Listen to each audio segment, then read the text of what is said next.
Picture this. December 5th, 1893. Snow falls silently on Tokyo's gaslit streets while inside a Western-style mansion, a man in a three-piece suit collapses alone in his bathroom. His mustache is perfectly waxed, his pocket watch still ticking, and a half-smoked cigarette smolders in the adjacent room. This unremarkable death of an overweight chain-smoking bureaucrat marked the true end of Japan's samurai era. History has sold you a beautiful lie. The last samurai wasn't a noble warrior with flowing hair who died sword in hand, crying out ancient battle cries. He was a conflicted man caught between two worlds, whose physical transformation from legendary warrior to modern politician tells the real story of Japan's brutal modernization. The photographs exist, the death records are documented. The truth is far more human, far more tragic, and infinitely more important than any Hollywood fantasy. This is the story of Matsudaira Katamori, the man who literally embodied Japan's identity crisis and paid the ultimate price for surviving in a world that no longer wanted him. But before we reveal his shocking physical transformation, we need to understand why the world desperately needed him to be something he wasn't. The myth machine Hollywood built. Tom Cruise's flowing hair whips in slow motion as cherry blossoms fall like snow. The noble warrior chooses death over dishonor, his katana glinting in the golden light of a romanticized sunset. This single scene from The Last Samurai crystallized a myth so powerful it overwrote actual history in the global consciousness. Hollywood's samurai fantasy serves a specific purpose. It transforms Japan's messy, violent modernization into a beautiful tragedy. The real story, of men forced to abandon everything they believed in to survive, doesn't sell movie tickets. Nobody wants to see samurai struggling with Western toilets, battling alcoholism, or dying of heart disease brought on by adopting foreign diets. The myth industry extends beyond cinema. Video games feature samurai with supernatural abilities. Anime presents warriors with impossible physical perfection. Popular history books focus on the honor and nobility, while ignoring the documented reality of men who wet themselves during seppuku ceremonies or begged for mercy during their final moments. Western audiences consume these fantasies because they provide clean narratives about tradition versus progress. Eastern audiences accept them because they offer dignified versions of cultural trauma. The real story of ordinary men making impossible choices gets buried beneath layers of manufactured nobility. Consider the visual language. Every depiction shows samurai with perfect posture, flowing robes, and spiritual composure. Museum displays feature pristine armor and ceremonial swords. Tourism campaigns promise encounters with authentic samurai culture. This coordinated myth-making erases the actual experience of men who watched their world collapse. Economic incentives align perfectly. Japan's tourism industry depends on samurai romanticism. Publishers profit from noble warrior narratives. Filmmakers know that tragic heroes sell better than complex human stories. Everyone benefits from the lie except historical accuracy. But photographs don't lie. Government records reveal uncomfortable truths. Medical documents expose physical realities. The evidence exists, scattered across archives that most people never examine. These sources reveal men who looked nothing like their mythological counterparts and died in ways that would destroy the romantic narrative entirely. The real last samurai weren't graceful warriors accepting destiny with serene composure. They were men with bad teeth, thinning hair, and expanding waistlines who struggled with depression, financial problems, and identity crises. They wore Western clothes, awkwardly spoke broken English, and often died of mundane medical conditions rather than glorious combat wounds. This manufactured mythology becomes even more disturbing when you discover there were multiple candidates for Last Samurai, and each one destroys a different aspect of the legend. 3 contenders for a cursed title. The title Last Samurai wasn't bestowed by history. It was fought over by propagandists, each pushing their preferred narrative about Japan's transformation. 3 men emerged as primary candidates, and each one's story reveals how desperately everyone wanted to avoid the truth. Saigo Takamori seemed perfect for the role. He led the Satsuma Rebellion, the final samurai uprising against Meiji modernization.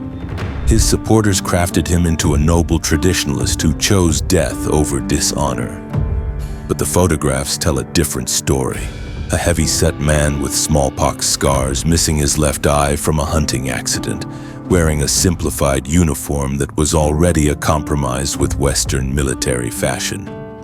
His heroic death was actually a botched suicide attempt after his forces were annihilated by modern weapons. A subordinate had to finish the job when Saigo's seppuku failed. Okubo Toshimichi presented the opposite problem. Technically samurai by birth, he became the architect of policies that dismantled the samurai class entirely. Photographs show him in Western dress from the 1860s onward, perfectly fitted suits, pomaded hair, European-style mustache. He looked more like a Victorian gentleman than a Japanese warrior.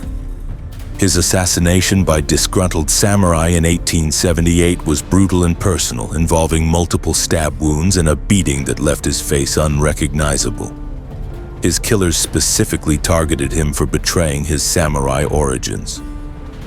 Watanabe Noboru lived the longest, surviving until 1924, well into the modern era. By the 1890s, photographs show him as indistinguishable from any Western businessman. Bowler hat, pocket watch, cigarette case. He worked as a translator and cultural liaison, helping Western companies navigate Japanese bureaucracy. His death from tuberculosis in a Tokyo hospital surrounded by Western medical equipment and Christian missionaries epitomized everything the romantic narrative sought to avoid. Each candidate embodied a different type of cultural death.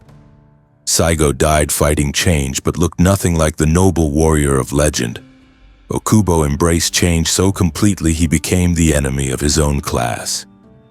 Watanabe simply faded into irrelevance, living long enough to become a curiosity from a bygone era. The government and media carefully managed these narratives, emphasizing certain aspects while suppressing others.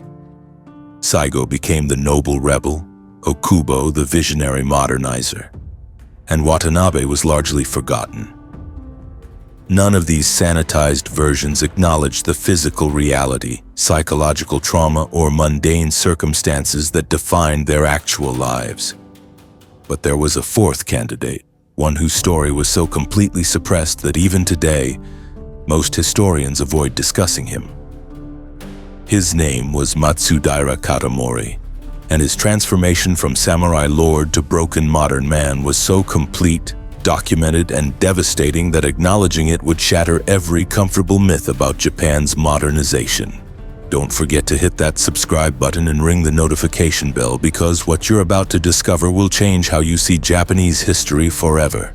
The Forgotten Lord of Matsudaira Katamori's rise. Matsudaira Katamori entered history as everything the samurai myth promised.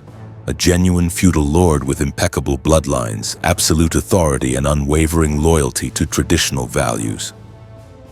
Born in 1836 into the Aizu domain, he inherited control over one of Japan's most powerful territories at age 10. Early photographs from the 1850s show exactly what you'd expect: a stern young man in elaborate silk robes, both swords properly positioned, his top knot perfectly arranged according to centuries-old tradition. His domain was a samurai paradise. Aizu's 15,000 warriors maintained the old ways with religious devotion. They practiced classical martial arts daily, followed Confucian ethics strictly, and viewed Western influence as spiritual contamination. Katamori himself embodied these ideals. He was an accomplished swordsman, poet, and calligrapher who could trace his lineage back to the Tokugawa founders. Contemporary accounts describe him as possessing the classical samurai bearing, shoulders back, eyes focused, every movement deliberate and controlled. The 1860s photographs capture him at his peak.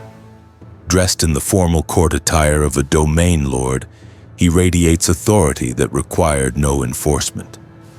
His face shows the confident severity of a man who had never doubted his place in the world. These images became templates for later artistic depictions. This is what samurai lords actually looked like before the world changed. But Katamori's tragedy was his loyalty. When the Tokugawa shogunate appointed him as Kyoto protector in 1862, he accepted a position that would destroy everything he represented.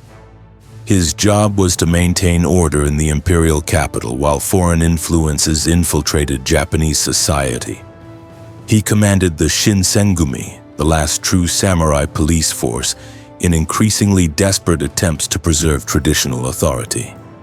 The role required impossible choices. He had to work with Western diplomats while maintaining traditional isolation. He needed to use modern weapons while preserving classical warrior values. He was forced to make political compromises that violated everything he'd been raised to believe. Photographs from this period show subtle changes. His expression becomes strained, his posture slightly less rigid. The confidence begins to crack. His domain's destruction during the Boshin War of 1868 broke something fundamental in him. Aizu's castle fell after a month-long siege that killed thousands of his samurai. His nephew committed seppuku rather than surrender. Women and children died defending the traditional order he had sworn to protect. When the smoke cleared, everything that had given his life meaning was gone.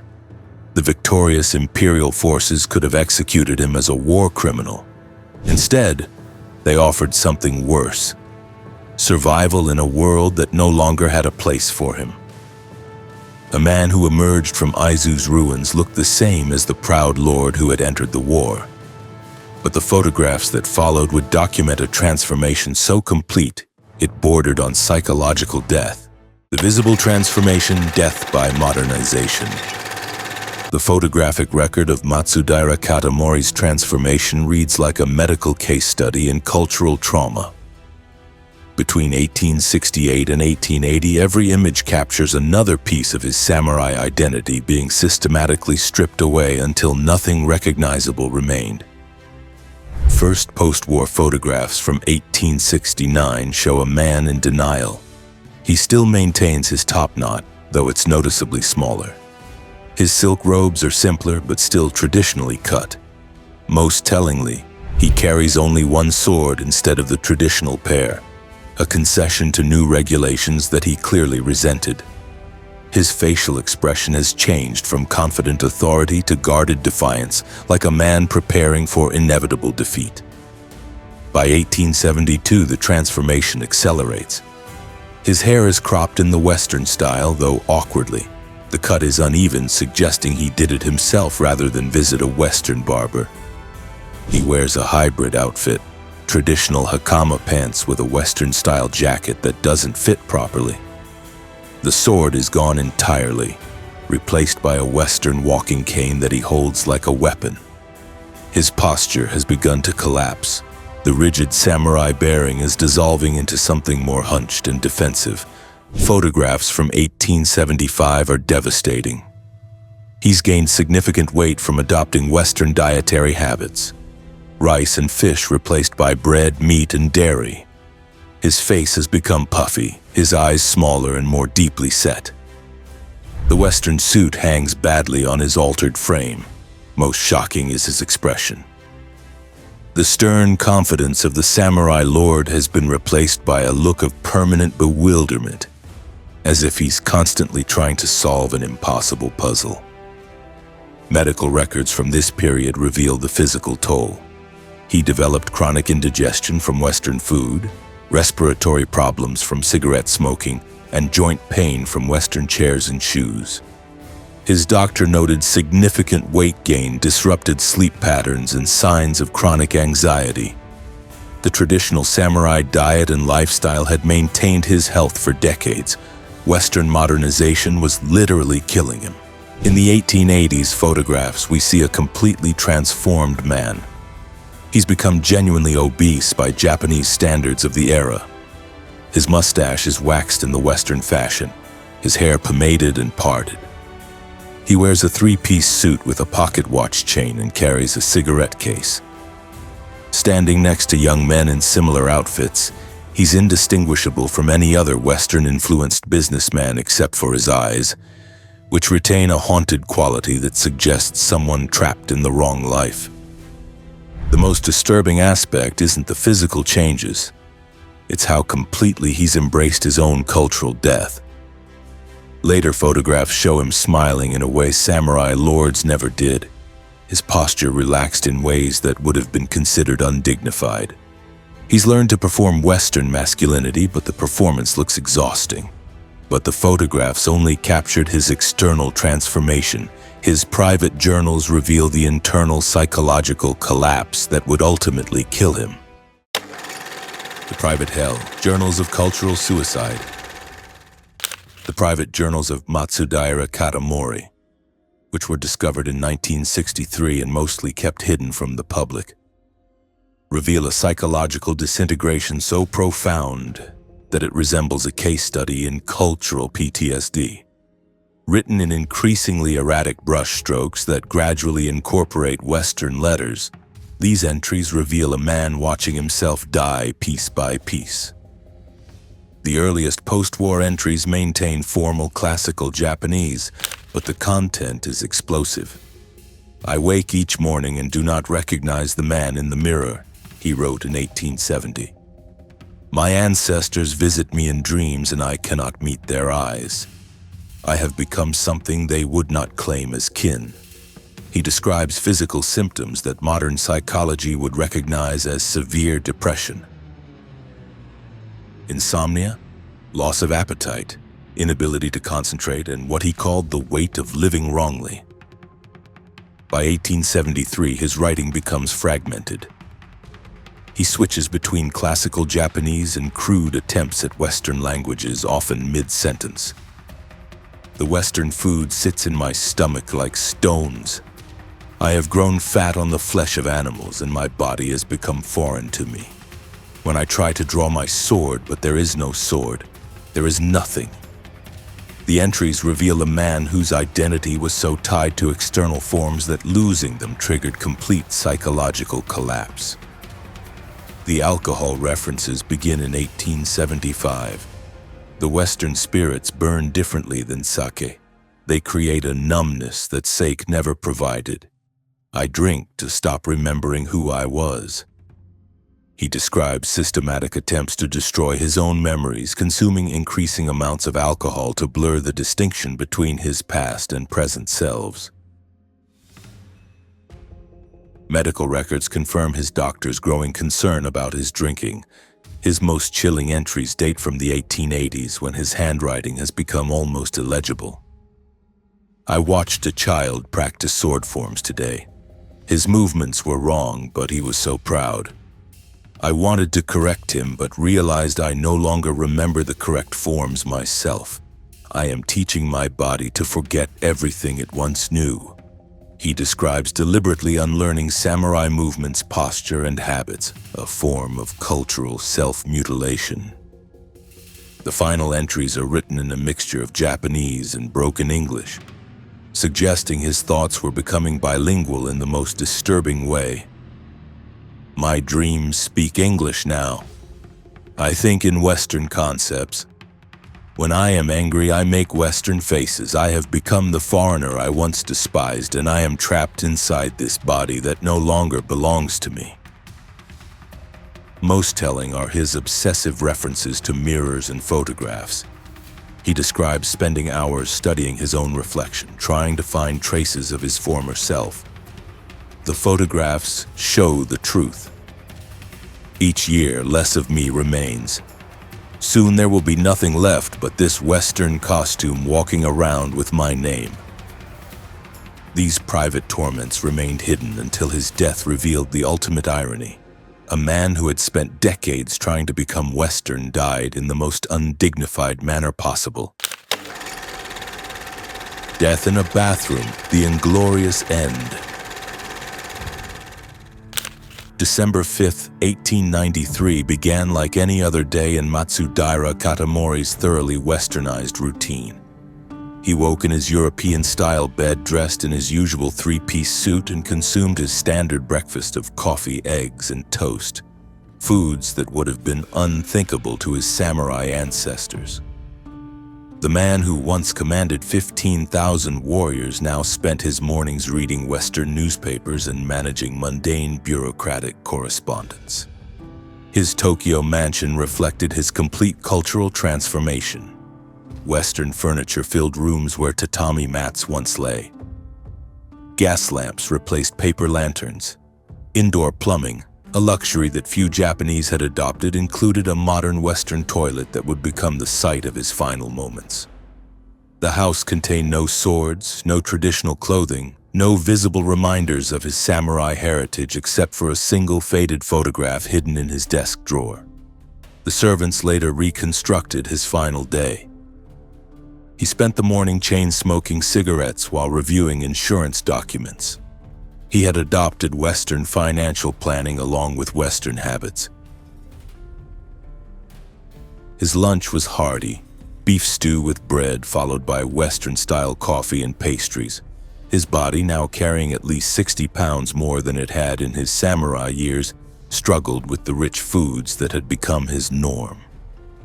Around 3 p.m., he complained of chest pain and shortness of breath.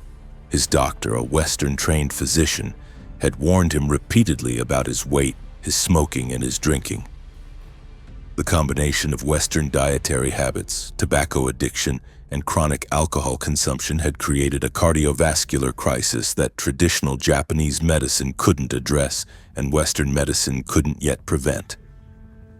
He excused himself to use the bathroom, a private Western-style water closet that represented everything his traditional upbringing had never prepared him for. Servants heard a heavy thud around 3:30 p.m. but assumed he had dropped something. When he failed to emerge after an hour, they discovered him collapsed beside the toilet, his Western suit rumpled, his perfectly waxed mustache still pristine, his pocket watch still ticking. The official cause of death was cardiac arrest brought on by arteriosclerosis, heart disease caused by Western lifestyle factors. His body had literally been poisoned by the culture he'd adopted. The autopsy revealed arteries clogged with the residue of Western food, lungs blackened by cigarette smoke, and a liver damaged by years of heavy drinking. But the location of his death created an impossible problem for his family and the government. A samurai lord dying on a bathroom floor violated every principle of dignified death that Japanese culture held sacred. The scene was too degrading, too Western, too completely divorced from samurai ideals to be acknowledged publicly. The cover-up that followed his death reveals how desperately Japan needed its last samurai to die differently, and how far the government would go to protect a myth more important than truth. The cover-up, rewriting death for national honor. The moment Matsudaira Katamori's body was discovered, a conspiracy began that would rewrite his death for posterity. Within hours, his family, government officials, and media representatives had agreed on a version of events that bore no resemblance to reality. The truth was too damaging to Japan's carefully constructed national narrative to be allowed into history. The official story appeared in newspapers the next day. The last great samurai lord had died peacefully in his study while composing classical poetry. Accounts described him seated in traditional meditation posture, wearing ceremonial robes, his final poem expressing serene acceptance of death. Some versions even claimed he had performed a symbolic seppuku ceremony, though without the actual suicide. These fabrications were so detailed they included quotes from the supposed death poem and descriptions of his noble final expression. Government censors worked with unprecedented speed to suppress authentic details. The doctor who performed the autopsy was convinced to alter his report, removing references to obesity, alcohol damage, and the bathroom location. Servants were paid substantial sums to sign agreements preventing them from discussing what they had witnessed. The Western-style toilet where he died was immediately removed and replaced with traditional Japanese facilities before any investigators could document the scene. Photographs became the next battleground. Officials confiscated all recent images showing Katamori's Western appearance and physical deterioration. They commissioned artists to create authentic deathbed scenes, showing him in traditional samurai attire he hadn't worn in 20 years. These manufactured images were distributed to newspapers and foreign correspondents as documentary evidence of his dignified death. The international press collaboration was remarkable. Western journalists, who had their own interests in maintaining romantic samurai narratives, accepted the fabricated version without investigation. European newspapers described his death as the end of an era and praised his dedication to traditional values. American reporters used the story to contrast Japanese honor with Western materialism, never questioning the convenient details. The gravesite became part of the deception. His family buried him in full samurai regalia, complete with swords he hadn't carried in decades. The tombstone inscription described him as faithful to the ancient ways until death, while the elaborate funeral ceremony featured traditional elements that hadn't been part of his life for 20 years. Visitors to his grave today see a monument to samurai ideals, not the broken man who actually died. Most remarkably, the cover-up worked. For over a century, historians repeated the false narrative without questioning its convenient symbolism. The inglorious reality remained buried in classified government files and sealed family documents, while the beautiful lie became accepted historical fact. This systematic deception reveals how desperately modern Japan needed its last samurai to embody noble tradition rather than cultural trauma. But the truth has a way of surviving even the most determined cover-ups, and what Katamori's real death teaches us about cultural transformation is more important than any comfortable myth. Conclusion. Matsudaira Katamori's true story, the overweight, chain-smoking, Western-suited man who died alone on a bathroom floor, reveals the human cost of cultural transformation that sanitized histories refuse to acknowledge. His physical and psychological disintegration wasn't a personal failure. It was the inevitable result of being forced to abandon everything that defined his identity while living long enough to see his world completely disappear. The cover-up of his death wasn't just about protecting one man's dignity. It was about preserving a national mythology that modern Japan still depends on. The romanticized samurai narrative serves economic, political, and psychological functions that the messy reality of cultural trauma cannot provide. We needed the last samurai to die nobly because we needed to believe that tradition and progress could coexist without destroying human lives. But Katamori's journals, photographs, and medical records prove that cultural death is real, physical, and devastating.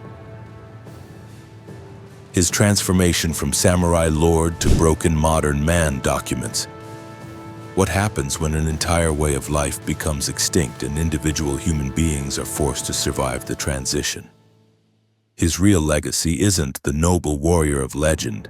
It's the reminder that behind every great cultural transformation are real people paying prices that history prefers to forget. If this story changed how you think about Japanese history, smash that like button and subscribe for more shocking historical truths that challenge everything you thought you knew. And drop a comment below. Which part of Katamori's story shocked you the most?